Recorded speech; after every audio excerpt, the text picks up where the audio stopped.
नाजिया और नादिया के बच्चों के कपड़े भी धो देना। अम्मी, भाई ने मारा है। चुप करो मेरे लाल, हम कल वापस जा रहे हैं। क्या? इतनी जल्दी क्यों? पंजाब के एक खूबसूरत देसी गांव में मिट्टी से बना एक प्यारा सा घर था। इसी घर में जन्नत बीबी अपने बेटे, बहू नूरी और 2 नन्हे बच्चों के साथ रहती थी। नूरी बहुत मेहनती और नर्म दिल लड़की थी। वो रोज फजर से पहले उठ जाती और फिर मिट्टी के किचन में जाकर आटा गूंदने लगती। इधर घर के बाकी लोग सहन में चारपाइयों पर सुकून से सो रहे होते। नूरी कभी चूल्हे पर पराठे बनाती, कभी चाय तैयार करती और साथ साथ अपने दोनों बच्चों को भी संभालती।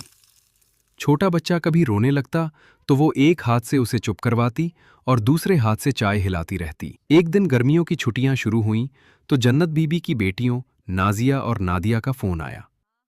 अम्मी, हम कल बच्चों के साथ छुट्टियां गुजारने आ रहे हैं। जन्नत बीबी ने नूरी, आवाज दी। नाजिया और नादिया कल सुबह ट्रेन से आ रही हैं। अच्छा सा नाश्ता और दोपहर का बेहतरीन खाना तैयार करना। इसी रात उसने दोपहर के खाने की तैयारी शुरू कर दी। मुर्गी मैरिनेट की, कबाब तैयार किए और पुलाव के मसाले बनाकर रख दिए थे। अगली सुबह नाजिया और नादिया अपने 8 बच्चों और भारी बैगों के साथ पहुंच गईं। घर में रौनक लग गई। सबने अपनी माँ और भाभी से गर्मजोशी से सलाम दुआ की। जन्नत बीबी ने फौरन कहा, नूरी, जल्दी से लेमनेड बना दो। नादिया बोली, मुझे तो लस्सी पैनी है। नूरी फौरन किचन में चली गई। गर्मी से उसका बुरा हाल था, मगर फिर भी उसने लेमनेड और लस्सी दोनों बनाकर सबको पेश की। उसके बाद सब लोग ठंडे कमरे में एयर कूलर के सामने बैठ गए। कुछ देर बाद वो पुलाव, चिकन, कबाब और रायता ट्रे में रखकर कमरे में ले आई। सब मज़े से ठंडे कमरे में बैठकर खाना खाते रहे, जबकि उसके अपने बच्चे गर्म किचन में उसके पास खड़े पसीना बहा रहे थे। अगले दिन जन्नत बीबी ने कहा, नूरी, नाजिया और नादिया के बच्चों के कपड़े भी धो देना। नूरी खामोशी से हैंडपंप के पास बैठकर कपड़े धोने लगी।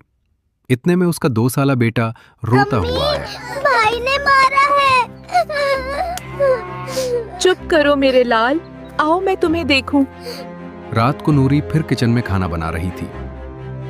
उसका 2 साला बच्चा आकर बोला, अम्मी, नींद आ रही है। नूरी ने कहा, बस बेटा, थोड़ी देर। मगर इंतजार करते करते वो किचन के दरवाजे के पास ही सो गया। दूसरी तरफ 6 माह का बच्चा नीपी रेश की वजह से जोर जोर से रो रहा था, मगर किसी ने आकर नूरी की मदद ना की। इसी दौरान नादिया किचन में आई और बोली, नूरी, खाने में कबाब जरूर बनाना, और हाँ, अभी बच्चों के लिए मिल्क शेक भी बना दो। घर में एक समझदार लड़की भी थी, फातिमा। वो खामोशी से सब कुछ देख रही थी। वो देख रही थी कि नूरी अकेली गर्मी में मुसलसल काम कर रही है, मगर कोई उसका हाथ बटाने नहीं आ रहा। फातिमा आहिस्ता से ठंडे कमरे में गई। फातिमा ने अचानक कहा, नानू, हम कल वापस जा रहे हैं। सब हैरान रह गए। क्या? इतनी जल्दी क्यों? फातिमा की आंखों में नमी आ गई। हम छुट्टियां मनाने आए हैं, किसी पर बोझ बनने नहीं। गर्मी सबको लगती है।